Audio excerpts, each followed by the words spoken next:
Sebutin. Assalamualaikum warahmatullahi wabarakatuh. Waalaikumsalam warahmatullahi wabarakatuh. Sebelumnya saya ucapkan terima kasih kepada Bapak dan Ibu guru yang telah meluangkan waktunya untuk saya diberikan kesempatan dalam menyampaikan hasil yang saya dapat dari workshop pengembangan pembelajaran berbasis literasi dan numerasi yang sudah saya ikuti di kampung lalu. Belum. Ya, kita mulai dari pengembangan pembelajaran berbasis literasi. Sebelum di presentasi ini, saya mau tanya dulu, apa yang pertama kali terpikir saat saya bilang literasi? Membaca, Bufatin, Werni, Kenapa nggak? yang saat mendengar kata literasi? Literasi membaca, memahami. Oke, Bu Najah, buku. Pak Edi, Tadi rekam Bapak. Oh iya. Yang lain BK literasi. NBK. Oke, Pak Jajang, Membaca. Bu Hana, membaca. Saya mau tanya memahami. Oke, nggak apa ya. Jadi kebanyakan saat terdengar kata literasi yang ada di benak itu adalah membaca. Nah, sekarang kita samakan konsep kita tentang literasi ya, bahwa konsep dasar literasi ini yang pertama adalah betul membaca ya. Dan setelah membaca bukan hanya sekedar membaca, tapi kita berusaha saat kita membaca kita bisa memahami isi bacaan tersebut. Dan tentunya setelah memahami kita bisa mengkritisi apakah bacaan tersebut sesuai dengan yang sudah kita dapatkan ya, sehingga kita bisa membandingkan dan akhirnya pada akhirnya kita bisa mengaplikasikan apa yang telah kita baca. Nah, itu konsep dasar dari literasi. Terus kita akan bahas lagi tentang strategi implementasi literasi dalam pembelajaran dan sekilas tentang penyusunan instrumen soal asesmen literasi. Next. Ya, nah literasi menurut KBBI yaitu kemampuan untuk memaknai informasi secara kritis sehingga setiap orang dapat mengakses ilmu pengetahuan dan teknologi sebagai upaya dalam meningkatkan kualitas hidupnya. Nah, sehingga literasi ini dimaknai dengan informasi dan yang diimplementasikan dalam kehidupan sehari-hari. Jadi rumusnya sih lebih ke membaca, dan selanjutnya memahami, kemudian mengkritisi dan bisa menyampaikan informasi itu dan akhirnya diaplikasikan. Ya. Ada pun beberapa dimensi literasi dasar ya. Yang pertama itu adalah literasi membaca dan menulis. Nah, ini kalau di sekolah dasar biasanya literasi membaca dan menulis ini ada di fase A ya, kelas 1 dan 2. Ya, di mana anak-anak ini masih dituntut untuk lebih ke membaca, tidak untuk memahami. Nah, terus yang selanjutnya ada literasi numerasi. Nah, ini yang biasa kita dengar di ANBK ya. Jadi ternyata numerasi itu bukan hanya tentang angka, tapi ada literasinya. Bagaimana kita bisa memahami dan memaknai dari numerasi tersebut. Jadi diawali dengan literasi dan akhirnya bisa berpikir kritis tentang soal tersebut. Terus ada literasi sains, kemudian literasi digital. Kalau literasi digital biasanya kita sudah merasakan ya. Kita baca tweet di Twitter, kemudian feed di Instagram, itu kita sudah mengimplementasikan literasi digital. Nah, namun untuk anak-anak kita ya, untuk siswa-siswi kita itu masih perlu bimbingan kita semua ya, karena yang satu yang paling saya ingat di pelatihan kemarin itu guru perannya tidak pernah bisa tergantikan. Mau secanggih apapun teknologi, guru akan selalu dibutuhkan ya, karena apa? Karena untuk meluruskan ya informasi-informasi yang didapat oleh siswa-siswi kita. Nah, sehingga kita harus terus memantau siswa-siswi kita terutama dalam literasi digital ya. Terus yang terakhir ada literasi budaya dan kewarganegaraan. Lanjut Ibu. Budaya kewarganegaraan gimana? Itu kan dibahas langsung sih Bu.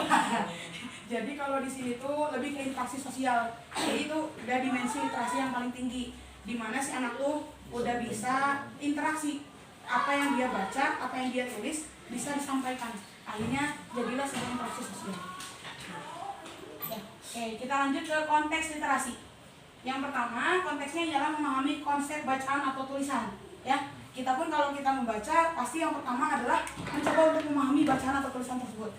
Terus yang kedua, kemampuan membaca. Dan yang ketiga, kemampuan dalam menganalisis bacaan. Jadi itu yang paling tinggi, di mana kita sudah bisa menganalisis apa yang kita baca. Ini benar nggak sih? Bahkan bisa apa yang kita baca ini dibandingkan dengan wawasan yang sudah kita punya. Nah, itu sih sudah ada di tahap mengkritisi. Lanjut. Adapun prinsip pembelajaran literasi. Jadi pembelajaran literasi ini punya prinsip. Yang pertama, sesuai dengan pembelajaran literasi. Sesuai dengan perkembangan siswa ya. Maaf di situ. Jadi kalau misalnya kelas 1 sama 2 berarti perkembangannya di membaca dan menulis. Kalau 3 dan 4 mulai memahami. Kalau 5, 6 harusnya sudah ke literasi produktif, di mana dia membaca, kemudian memahami, dan outputnya, keluarannya bisa dengan produktif, bisa menulis ataupun mempresentasikan. Ya. Ada prinsip learning to read, reading to learn. Miss boleh bantu Miss, maksudnya apa? Learning to read, reading to learn. Learning to read, ya, belajar untuk membaca dan membaca untuk belajar. Jadi kalau sepemahaman saya tuh, jadi kita tuh belajar untuk bisa baca, ya. Tapi apa yang kita baca itu jadi ilmu pengetahuan buat kita. Jadi bukan hanya sekedar membaca, tapi apa yang kita baca jadi wawasan untuk kita. Dan yang ketiga, diajarkan secara berjenjang dengan menggunakan ragam metode, ya. Kebayangkan kalau misalnya anak kelas 1 sama 2 udah dituntut untuk mengkritisi ya, atau bahkan menyampaikan akan kesulitan. Nah, makanya perlu kita ketahui mereka perkembangan sampai mana dan metode yang sesuai dengan mereka. Kemudian ada teaching at the right level. Jadi kita mengajar dengan sesuai ya, sesuai. Nah, bagaimana mengajar dengan yang sesuai? Sebenarnya itu sudah agak terjawab dengan adanya IKM, implementasi kurikulum merdeka. Karena adanya yang namanya pembelajaran berdiferensiasi. Ya, jadi pembelajaran ini disesuaikan dengan kebutuhan anak-anak kita, dari minatnya ya, ataupun dari mereka ya, mereka senangnya pembelajarannya modelnya seperti apa, dari kontennya, prosesnya, bahkan dari produknya.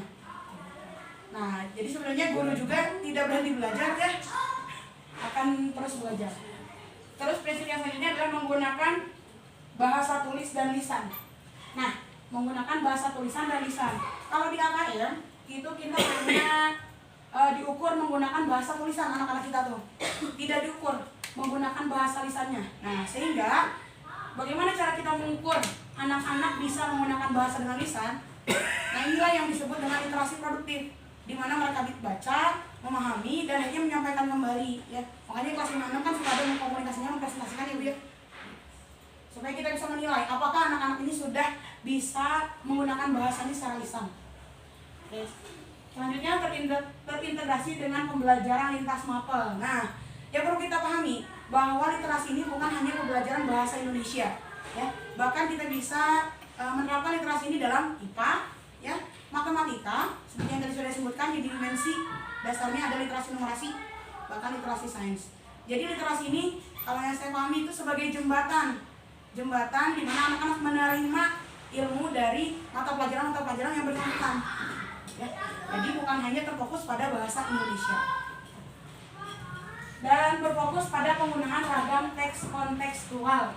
Nah, kalau teks kontekstual, dari kata kontekstual ini lebih ke yang realita ya, bermakna dan sesuai, yang nyata. Oke, kita lanjut.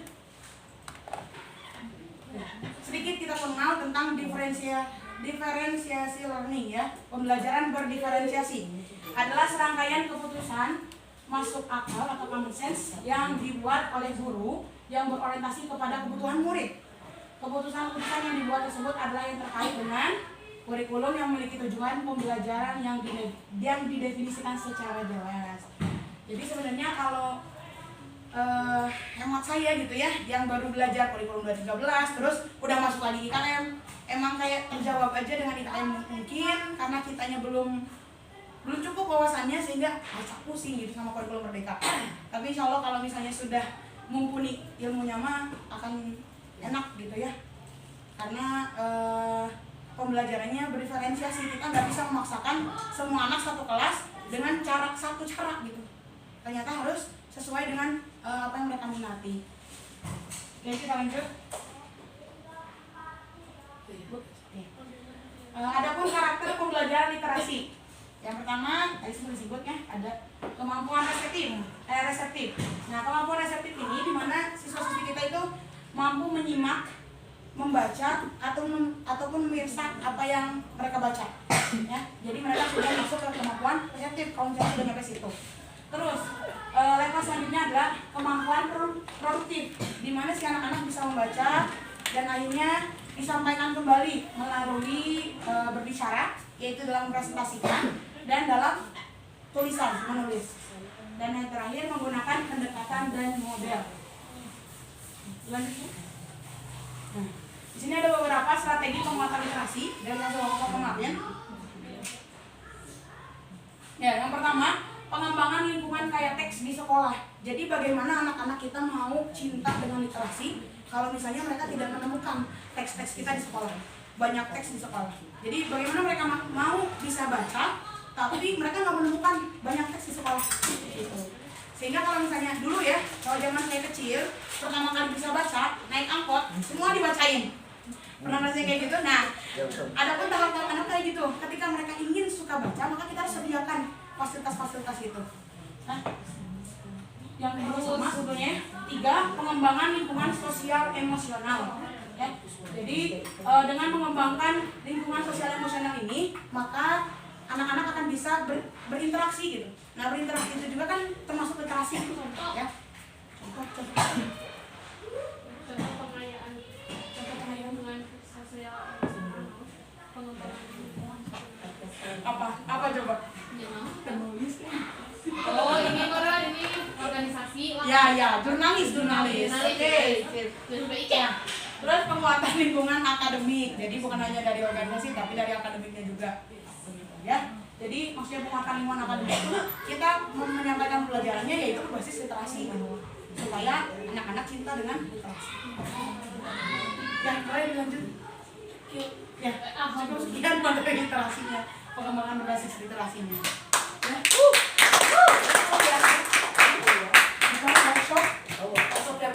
Ada satu lagi Bapak Ibu ya. Cuma udah selesai. Yang tadi kan ada pengembangan literasi di lingkungan sekolah, harus bikin seminggu sekali atau 2 minggu sekali ganti, tapi untuk baca, Iya. ya kan? Jadi mungkin suatu saat ada tugas nih dari wali kelas atau dari siapapun, coba isi dari akhir itu apa? Oh iya, jadi kayak menuntut untuk mereka membaca gitu ya. Ya, jadi keluar, coba cari misalkan yang tentang bullying ada di mana. Bisa dengan caranya games kan, nggak harus cari yang tentang komiba di sebelah mana. Nah, jadi anak-anak nanti akan punya. Ya, boleh dengan basis Buat seperti game ini. untuk kelas 1 kelas 2 bisa dengan. Terima kasih Bu. Ada lagi yang mau ditambahkan? Apa yang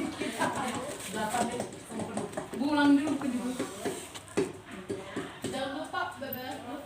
Oke, baik. Sekarang kita lanjut lagi ya. Kalau tadi pembelajaran berbasis literasi, maka sekarang pembelajaran berbasis numerasi.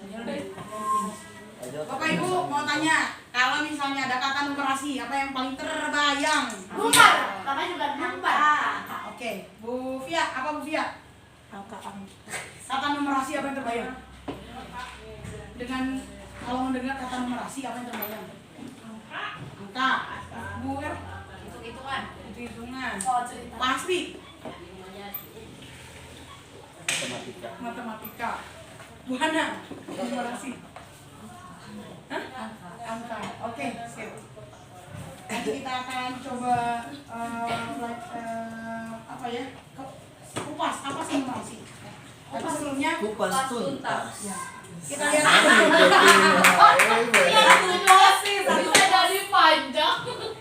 kita lihat dulu latar belakangnya kenapa kemarin ada workshop pengembangan pembelajaran berbasis numerasi ya. Karena ternyata capaian numerasi LMBK Kota Cimahi ada di urutan ke-7 sebetulnya, tapi nilainya cuma 3,2 ya. Ya, artinya Dari masih berapa? di bawah rata-rata. Dari maksimal 10. Iya. Jadi rata-ratanya itu 5. Rata-ratanya 5. Kita 3,2. Nggak ada yang di atas 5. Kota Bandung pun 4, berapa? Pasti itu ya 40. Ya, nah selanjutnya numerasi di sekolah sejauh ini hanya sebatas pembelajaran dengan muatan berhitung yang dinilai membosankan dan menakutkan bagi sebagian besar siswa SD ya. Apalagi gurunya yang tegas dan sok kerjain. Wah, itu kayaknya udah jadi takut gitu ya. Akhirnya boro-boro mau ngerjain mikir aja udah susah. Nah, yang ketiga, model pembelajaran di kelas kurang variatif sehingga membuat siswa jenuh dan kurang berminat terhadap numerasi ya. Ya, jadi akhirnya mereka lebih baik main-main ngobrol dibanding belajar matematika. Tengah pulang. Ya, betul. Muntah anak. Lanjut Bu. Tapi yang dasarnya oh iya. Namun, nah kita bedakan. Belajar matematika dengan numerasi. Oke, Oh iya. lanjut ya. Ya, sok. Siapa? Sebelumnya nih, kita akan coba identifikasi masalah. Yang pertama, bedakan matematika dengan bermatematika. Ya, kenapa? Karena kalau belajar matematika itu udah otomatis isinya hitungan, angka, rumus, dan sebagainya. Tapi kalau bermatematika, kita dituntut untuk berpikir kritis. Maka itu, numerasi itu highlightnya adalah berpikir kritis. bukan berpikir krisis. Kritis Bu, ya, berpikir kritis. Jadi ketika ada numerasi, sebenarnya anak-anak bukan diajak untuk menghitung angka yang banyak itu, tapi anak-anak diajak untuk berpikir, ya, berpikir. Berpikirnya nggak harus muatannya angka, ya. Berpikir apapun itu yang menuntut mereka untuk berpikir, maka itu numerasi sebetulnya, ya. Nah, jadi numerasi ini ada supaya emang kalau literasi nggak mikir ya? kalau literasi kan membaca, memahami, Mikir. iya, cuma kan adanya ke membaca. Kalau ini langsung analisis Bu, analisis pemecahan masalah, gitu. Kenapa sih banjir gitu? Ya. Numerasi. Enggak. Iya, kayak misalnya gini nih. Kenapa banjir katanya itu numerasi apa literasi? Kenapa banjir? Itu literasi yang mengandung numerasi. Cuma numerasinya tidak ada angkanya gitu. Jadi jembatannya kurang 0,% semen gitu. Iya. Japanese people. Numerasi itu ada tingkatannya Bu. Nah, yang literasi itu tingkatannya tuh level pertama, knowing, hanya mengetahui gitu. Ya, jadi kalau hanya sekedar literasi menuntut kita untuk berpikir, tapi hanya level satunya, knowing. Tahu doang. Ya, tahu dong. Oke, yang kedua, identifikasinya pembelajaran terlalu berfokus pada hasil akhir, bukan pada proses ya. Kadang kita terlalu menuntut mereka untuk hasilnya bagus ya, padahal yuk maksimalkan proses. Karena kemarin pun pematerinya bilang kalau prosesnya kita baik, sungguh-sungguh, insya Allah hasil mah akan mengikuti begitu ya. Apakah itu termasuk di kayak matematika nih, soal cerita? Anak-anak kadang-kadang nulis hasil tahu yang ngumpul. Nah, harusnya berarti dari situ juga Betul. proses. Iya, harusnya prosesnya. Diketahui, ditanya. Ya, Jadi anak-anak makanya tuh sampai sekarang tuh kayaknya belum terbiasa dengan itu. Ya, betul. Ujung-ujung hasil. Benar. Sehingga kita pun yang menilai bingung ya, itu memang nyontek atau gimana? Suka jadi suzon. Ya, Ya, ya, mangga Ya, Pak, mangga, Siapa Pak. duluan? Mangga Bapak, mangga Pak. Kenapa? Kok nggak absen? Nggak dihitung loh, Pak. Ayo, berapa ya? Ih, koribnya ini kamu deh. nggak apa, senatural mungkin. Aku lebih suka. Bisa nih kan? Ya. Ya, jadi itu makanya kenapa kalau di kelas itu benar ada yang ditanyakan, diketahui, ditanyakan, dijawab gitu ya. Itu melatih mereka untuk ya berpikir secara Saya sih kelas bawah. Kemudian yang ketiga, soal-soal yang disajikan untuk siswa masih bersifat tertutup. Yang jawabannya sudah pasti. Misal, Bapak Ibu 5 tambah 3 berapa? Sekarang Bapak Ibu udah belajar KPK kan Bapak Ibu? Udah. KPK 4 sama 12 berapa? 24. 6 sama 2. 4 sama 12. 3. 4 sama 12. 12. Ya, KPK loh ya. Oke, sekarang KPK tentukan Kemungkinan 2 angka dari KPK 24. 6 kali 4. 6 sama 4. Oke. 12 kali 2. 2 kali 12 sama 2. Oke. 12 itu mah. KPK-nya 12. 12 mah. Hah? 12. Apa sih harusnya? Bentar, 3 kali 8. sebentar. KPK itu kan Saya nggak ulang kelas, padahal dulu ngejelasin ya KPK. Si Hana Upul lu tuh kalau promo kok tiba-tiba Ya kita kuliah aja. KPK apa? ngopi dulu. Kelipatan persatuan terkecil. Jadi kelipatannya yang paling kecil. Dia tuh yang gede tapi angkanya ya. Iya. Kormanya kecil. KPK. Iya. Serakah tim. Ya kan? Yang ininya pangkat. Yang angkanya gede apa yang angkanya gede? Angkanya gede. Tipu orang apa? Iya. Oke, sok. Tapi karena kelihatannya gede. 2 angka yang KPK-nya 24. Hah? 6 sama 4. Oh, 2 angka yang KPK-nya 24. 3 sama 8, oke. 4 sama 3. 12. 12 sama. Oh, kudu hasilnya 24. Iyalah, ya KPK-nya 24. Lah, lagi lah. 4 kali 2 sama 6. 12 kali aku. 12.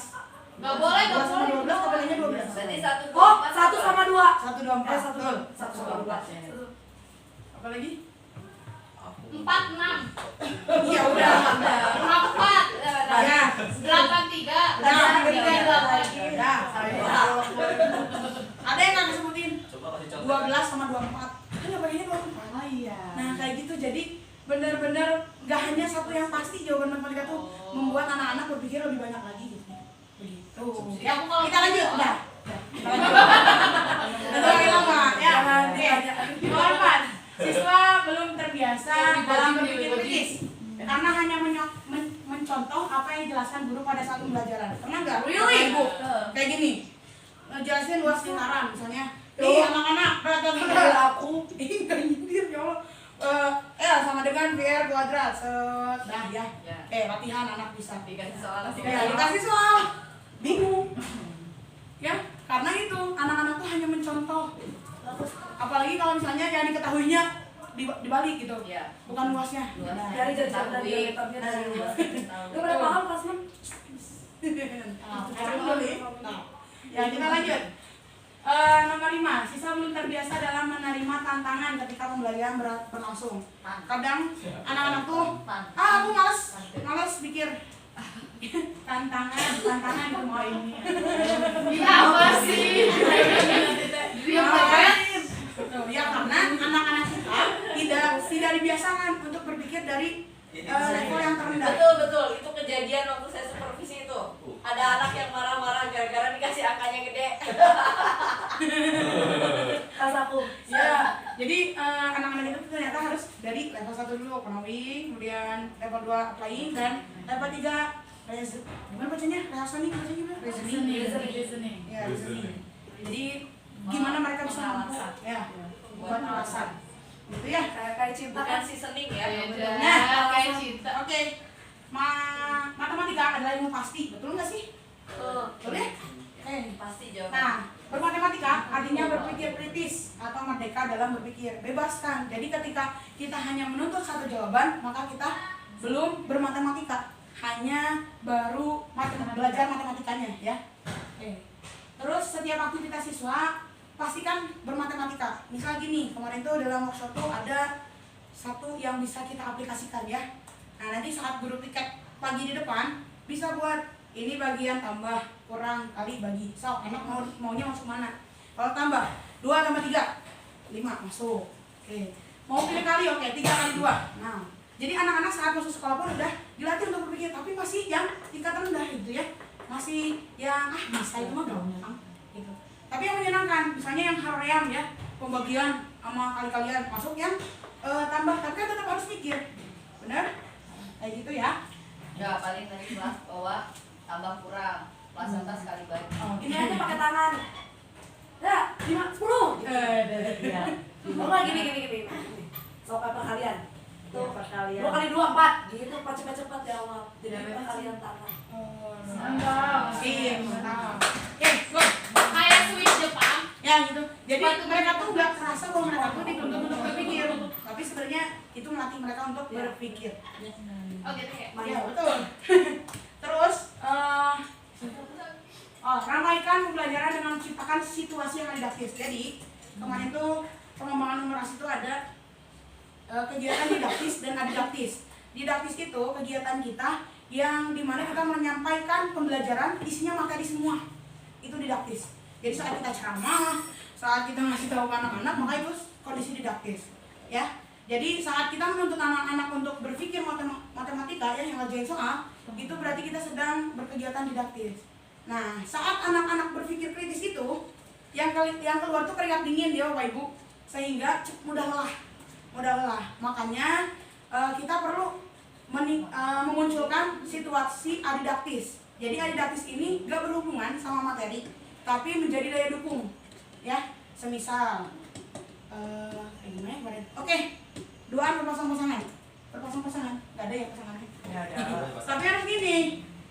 Tangan kanan, semua kayak gini. Tangan kanan Iya. Tangan kanan. Alasnya kemana? Tangan kanan dua-duanya kayak gini. Ya. Sini. Oke, yang kiri gini. Tangan kanan. Ya, bentar ya. Tuh lawan. Ya, pilihan ya.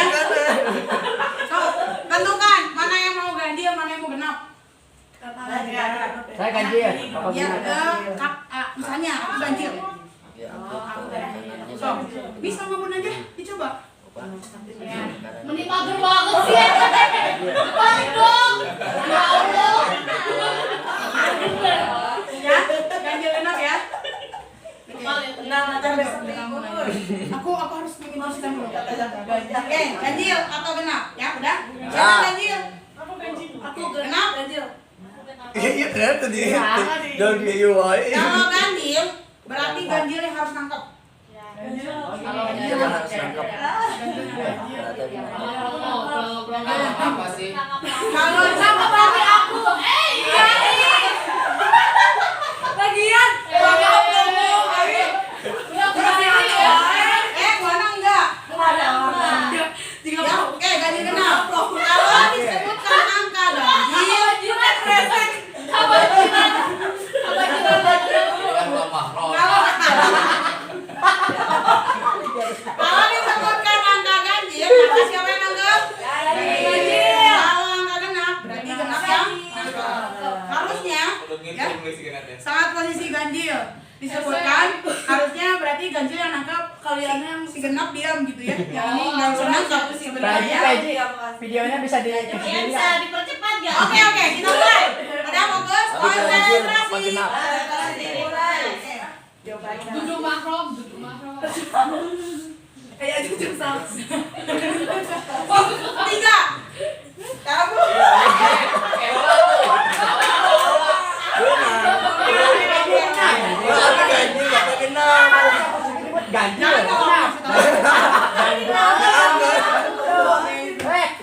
Kenapa nyebut angka sih? Bu Siti kan nyebut ganjil.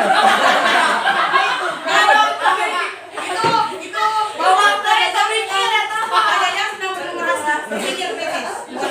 Tepuk tangan kan?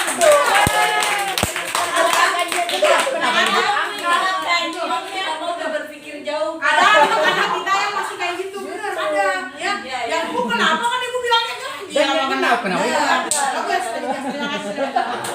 Oke, tapi ganjilnya maksudnya angka yang disebutkan ganjil ya Bapak Ibu ya. Jadi angka yang disebutkan benda ya Bapak Ibu ya.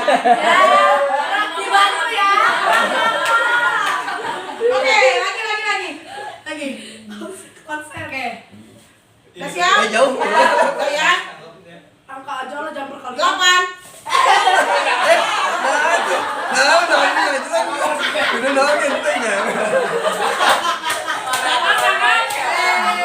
Aku mau ngedimatin. Ditangkap nih. Ditangkap. Iya bagus. Oke, lagi. Nanti Iya, ya. Kan harus meninggal gini. Iya. Iya. Iya. Iya. Pindah gitu.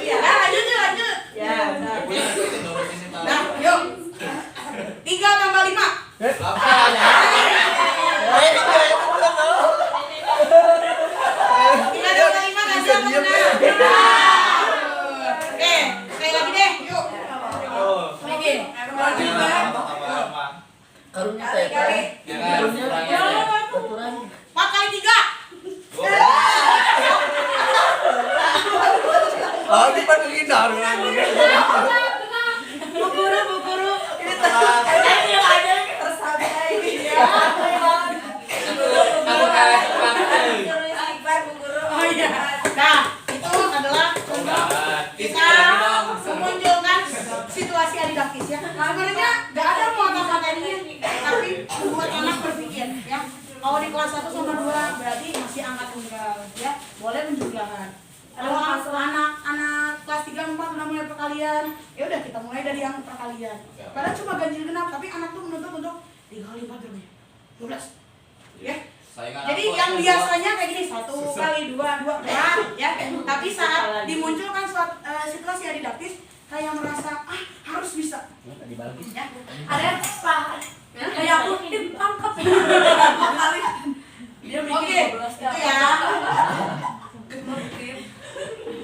Fatimah harus ribuan, saya baru mikir. Oke, enggak harus 100 ribuan yang merah ya. Baru mikir ya. Nah, jadi bisa lewat games, lagu atau gerak tarian ya. Jadi gerak tarian juga bisa. Mau cobain? Ya udah berdiri dulu. Kita mah harus contohin. Iya. Harus praktek. Mager. Coba ya, ini anak baru kalau udah mageran ini aduh. Boleh dibeli lagi nggak? Dibeli. Boleh aja Citra, coba Citra. Dibeli. Dan Oke. bisa Ini gerakannya gini ya. Ke sini. Terus dibalik. Ke atas. Baru balik. Badan bau. Gini. Terus pakai lagu pada hari Minggu. Satu, dua, tiga. Pada hari Minggu ku turut ayah ke kota. Naik delman istimewa ku duduk di muka. Ku duduk samping Pak Kusir yang sedang bekerja. Mengendarai kuda supaya baik jalannya. Hei, tukik takik, tukik takik, tukik takik, tukik takik, tukik tak selaras batu kuda. Tukik takik, tukik takik, tukik takik, tukik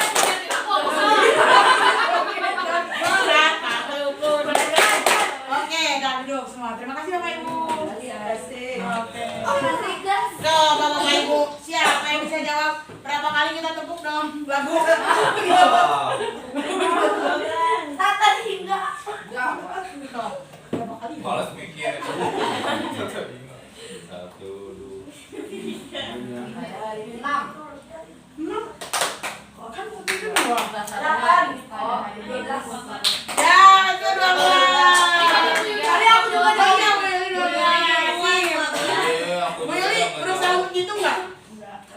Oh iya. Bu Yuli ngitung dulu nggak? itu Mbak Soda. Aku Nah. mikir. Oh, mantap. Jadi dari ini aja ya. Nah, kalau kita kan dari karakter itu ya tinggal dikali. Kalau anak-anak kali. Padahal mereka tuh lagi dituntut untuk berpikir gitu. Harusnya gimana kalau nggak mikir? Kayak kita Bisa jawab ya? Itu nggak Yang mikir. dikit. Saya bilang tata hingga itu nggak mikir. Maksudnya kenapa Bu Yuli bisa jawab 12 langsung gitu? Nggak mikir. Kan tadi yang ngitung. Enggak. Kenapa Bu Yuli? Coba-coba. Wah. Oh, iya. Ih, keren dong. Udah ini berarti IQ-nya di atas rata-rata. Gue yang gimana ngitungnya? Tadi ada berapa jeda? Oh, iya. 2. Cuman nggak ngitung segininya Aku. dua saya. 2 dikali. IQ di luar rata-rata. Saya SM baru belum sih. Oh, iya. Kami sud. Kawan 2. Saya kami bisa aja. Oke, siap. Oke, kita lanjut ya Bapak Ibu. Nah, itulah adalah situasi adidaktis ya. Jadi kita nggak terlalu fokus ke materi. Kalau anak-anak udah bosen, ya udah mending kita ice breaking dulu ya bahasa kita mah gitu. Daripada kalau prinsip aku mah daripada kita udah capek-capek ngebusa tapi nggak masuk gitu. Jadi mending main aja dulu. Benar ya? Saat Tepuk kondisi bola. udah siap, yuk lanjutin lagi. Tepuk bola atau tepuk aja. Oke, tepuk bola dulu lah tuh, tepuk bola. Cantik-cantik. Cantik-cantik. Cantik.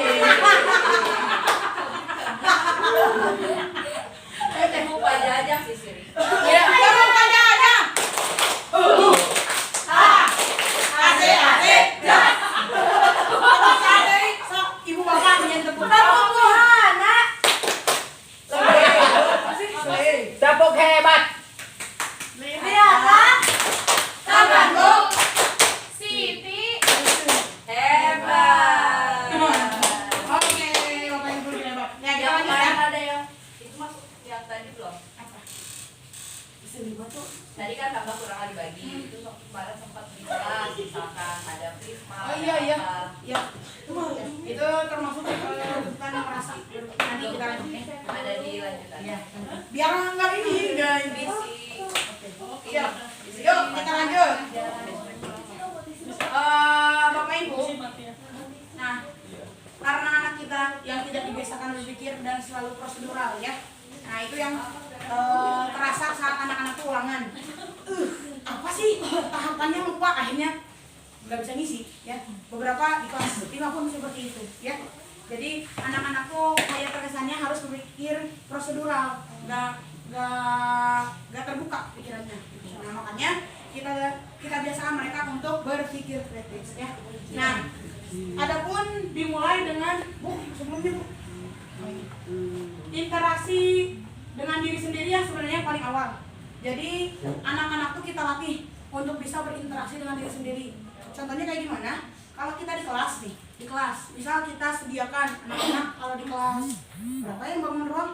Aku. Ya, kelas 6 misalnya ada prisma, ada bola, ada kerucut, ada tabung. Nah, sebelum masuk kelas tuh ada pilih bangun itu. Sok. Kalau mau pilih apa? Bola. Oke, bola. Kalau bola itu pertanyaannya seputar pembelajaran bahasa Indonesia, misalnya ya. Nah, so kamu mau nanya apa? Akhirnya anak-anak nanya apa ya materi? Misalnya materi apa Bu? Bahasa Indonesia. Tes eksplorasi. Sok bikin pertanyaan dari tes eksplorasi. Apa yang dimaksud tes eksplorasi? Ciri-ciri tes eksplorasi. Oke. Sok sekarang jawab sama Ibu. Ciri-ciri tes eksplorasi apa? Ya, berunsur ilmu pengetahuan alat. Ya kayak gitu. Jadi anak-anak tuh bikin pertanyaan dari dia, tapi dijawab lagi sama dia. Nah itu melatih mereka untuk berinteraksi dengan diri sendiri gitu ya. Impactnya apa? Efeknya apa? Biar nanti mereka tuh terbiasa untuk berpikir 2 kali sebelum melakukan sesuatu gitu ya. Jadi misalnya aku mau hari ini mau beli rice bowl di Bu Yanti. Tapi mending ditabungkan gitunya. Kira-kira. Tapi lamun ditabungkan nah itu. Jadi kemampuan itu gitu ya yang kita latih. Gitu ya.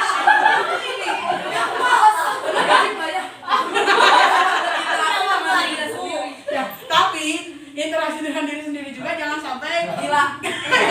Disangka ODGJ ya. Oke. Jadi interaksinya itu cukup dalam hati sebetulnya ya. Tapi ada beberapa orang tuh yang dikeluarkan. Akhirnya ya dikiranya ODGJ gitu ya. Iya, padahal itu hanya kita aja yang tahu gitu ya. Nah itu yang perlu kita latih. Jadi mereka berinteraksi dengan diri sendiri supaya apa? Supaya mereka saat menentukan pilihan bisa berpikir 2 kali bahkan berkali-kali. Jadi pikiran mereka sudah jauh dari apa yang ingin mereka lakukan, dari apa yang mereka ingin ucapkan. Kalau misalnya aku ngomong ini sakit hati nggak ya ke teman aku? Nah sampai ke tahap yang kayak gitu ya. Oke, terus selanjutnya ada interaksi antar siswa. Nah kalau interaksi antar siswa ini bisa saat mulai pembelajaran. Kayak tadi apa ciri-ciri tes eksplorasi.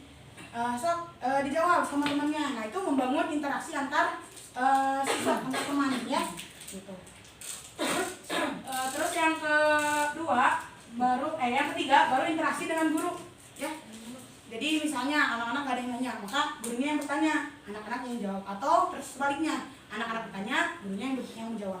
Nah barulah kita masuk ke interaksi dengan materi. Nah kalau kita mungkin ya, nggak tahu saya pribadi mungkin ya, kadang suka melupakan interaksi-interaksi sebelumnya, akhirnya langsung anak-anaknya digiring ke materi. Ya padahal belum siap anak-anak tuh ya. Akhirnya banyak banget yang lost. Padahal udah ketemu, udah nggak PTM, udah nggak daring gitu ya, udah ketemu, tapi tetap aja yang lost. Mungkin itu karena kita terlalu memaksakan anak-anak untuk langsung berinteraksi ke materi. Ya, tambahan. Jadi kalau kata Pak Afid kemarin, jadi persepsi itu ternyata tidak harus mengaitkan materi sebelumnya. Biasanya melalui dengan lingkungannya, dengan pengalaman pribadi. Boleh, jadi nggak harus selalu dengan materi. Jadi dengan kayak tadi itu pun sebetulnya itu udah persepsi. Kayak tadi apa? Yang tadi tanya pakai apa, tanya, padahal nggak nyambung sama materi pun ya masalah. Kayak cerita, guru cerita tadi ya. loh kayak gitu. Itu Bel. Yang penting itu membangun mereka, perhatian mereka tuh ke kita gitu. Kalau dalam kenyataan itu Kamu happy. Ya, kita lanjut ya. Oke. Nah, itu dia tahapan interaksi yang harus kita bangun dulu ya saat mulai pembelajaran. Terus bagaimana kita bisa buat soal sesuai level numerasi ya? Karena kita nggak bisa memaksakan anak-anak kelas 1 sama 2 itu berpikir di fase C untuk reasoning, mengemukakan alasan. Ya, kita harus step by step, tahap dulu. Mereka baru bisa di level 1 knowing, memahami. Misalnya tadi kan kita udah nyanyiin lagu pada hari Minggu ya. Coba ada siapa aja yang duduk di delman? Berapa orang? Tukang delman, ayah. Oh, 3. Siapa aja? ayah anak. Oke, sip. Nah, itu mereka dari memahami ya, dari mengetahui, knowing. Mereka bisa jawab. Mereka bisa jawab. Di mana duduknya, Bu? Di belakang kuda. Terus, oke, untuk level selanjutnya ada applying. Nah, misal kayak gini. Beres, terima kasih. Applying. Tadi kan di lagu pada hari Minggu, ya. Ada berapa jumlah kaki kuda? 4 ya, jumlah Saya kaki bisa kuda. jawab. Ada 2. Jumlah kaki kuda semuanya berapa? Kaki kuda semuanya. Jumlah kaki semuanya berapa? Termasuk 12. Semuanya. 12. 10. 10. 10. Ini bisa 10. apa coba? 12 coba. Ayah. Itu kan orang. Ayah. Terus 6 ditambah udah Kuda 4. Wih. Kan ayah pikir anak sama kuda 4. Sekarang kalau misalnya ada 2 kuda dan jumlah orang di dalamnya sama. Roda. apa? Roda. Kaki. 14. Salah. Jadi ditambahin yang nariknya ada 2 kuda. Iya 14. Salah. 12. Kan tadi aja 10 tambahin 1. Rodanya dia tahu. Sekarang kalau misalnya 12 tambah 6 dong. Kan mungkin udah 4 dulu. Kan kudanya sama-sama orang yang ada di situ. Berarti Iya 3. 10. Tadi Sama kudanya roda 3 kan? nambah kudanya ada 2, nambah 2, nambah 1. Nambah 2 kan? Nambah 1 jadi ada 2. Bukan. Itu kan gitu ya. Sekarang kalau misalnya jumlah kudanya adalah n, maka berapa jumlah kakinya? Hari kamu. 12. Harus ada jawabannya dulu baru. N kali 4 M ditambah 6. Oh, jumlah kudanya N kali 4 ditambah. Dari mana Bu Hana? Dari tadi.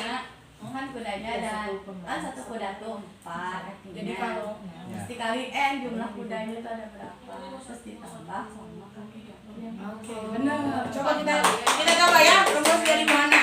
N kali 4 ditambah 6. Kalau ada 4 kuda, n-nya dikali 4. 4 kali 4 16 tambah 6 22. Betul ya. Nah, itu ada tahapan lain di mana si anak sudah bisa membuat sebuah model masing-masing kita.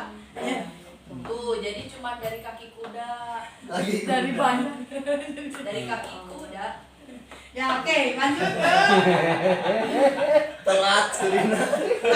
fase Ada ngeheng kan? fase ketiga ya, nih. Contohnya. Nih. Andi naik delman ke sekolah diantar ayahnya. Delman tersebut ditarik menggunakan 1 ekor kuda. Andi sampai di sekolah dalam waktu 1 jam. Jika delman tersebut ditarik oleh 2 ekor kuda, maka berapa lama Andi sampai di sekolah? Anak sampai 4 Cimahi. Enggak dia KKP. Setengahnya. Kenapa? Setengahnya. Karena kudanya jadi 2.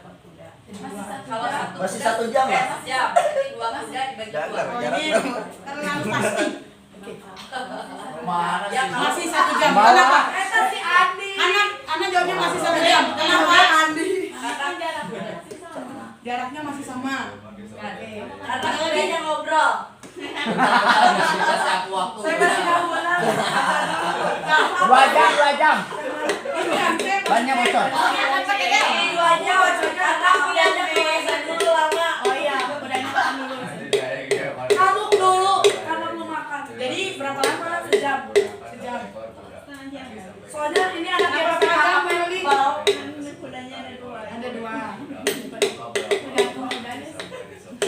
Bu Yui nggak pernah bohong ya. Jam 1 jam. Nggak sekolahnya sabaraha. Lami-lami tuh. 1 jam kan jalannya kan tukrak. Iya. Ada lagi? 1 jam. Karena aku udah nanya anak. Ente manpun pulang. Ada lagi? Pasti. Berapa lama? 1 jam. Karena nggak mungkin udah lari duluan, paling dulu. Heboh tuh ya. Kan bebannya jadi lebih ringan kalau ditarik Waktunya sama aja 1 jam sebenarnya. Oh iya. Oke, sip. Jadi sebenarnya jawabannya semua benar karena ada alasannya. Ya, sampai kalau misalnya ada anak yang jawab, "Bu, nggak sampai-sampai, soalnya si kudanya tuh ketemu mantannya." Dia nggak mau maju. Ya, jadi kalau Ada yang nyuri. itu udah terbuka banget. Bukannya Dimana mantan anak-anak tuh ya, Udah di mana dibuangin. anak itu tetap berpikir, tapi harus ada alasannya. Nah itu yang dilihat itu alasannya. Reasoning. Ya. Iya. Buanglah mantan pada tempatnya. Aduh, hei.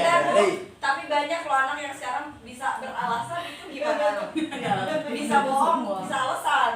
Oh itu reasoningnya bagus. Berarti